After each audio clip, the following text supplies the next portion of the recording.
ఎన్ని యాత్రలు చేసినా బీఆర్ఎస్ ను ప్రజలు నమ్మే పరిస్థితిలో లేరని ప్రభుత్వ విప్ ఆది శ్రీనివాస్ విమర్శించారు. క్యాడర్ను కాపాడుకునేందుకే బీఆర్ఎస్ బస్సు యాత్ర చేస్తోందని, ముందు కేసీఆర్ ను ఫామ్ హౌస్ నుంచి బయటకు తీసుకురావాలని కేటీఆర్ కు సూచించారు. బస్సు యాత్ర, పాదయాత్ర అని కేటీఆర్ తన బీఆర్ఎస్ క్యాడర్ను, పార్టీని కాపాడుకునే ప్రయత్నం, తమ ఉనికిని కాపాడుకునే ప్రయత్నం చేసే విధంగా వారి మాటల్లో కనిపిస్తుంది.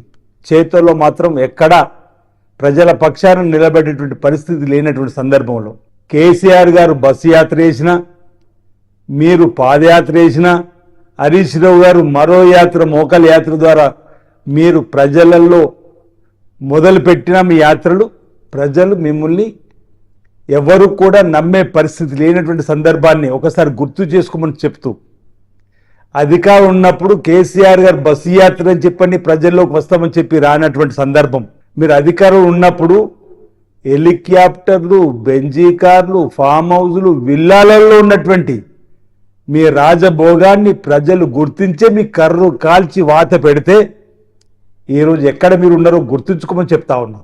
ఈరోజు ఇందిరమ్మ రాజ్యం ప్రజాపాలనలో ఓవైపు అభివృద్ధి, ఓవైపు సంక్షేమం జరుగుతున్నటువంటి వేళ ముందు మీ తండ్రి గారిని ఫామ్ హౌస్ నుంచి బయటకు తీసుకొచ్చే ప్రయత్నం చేయి.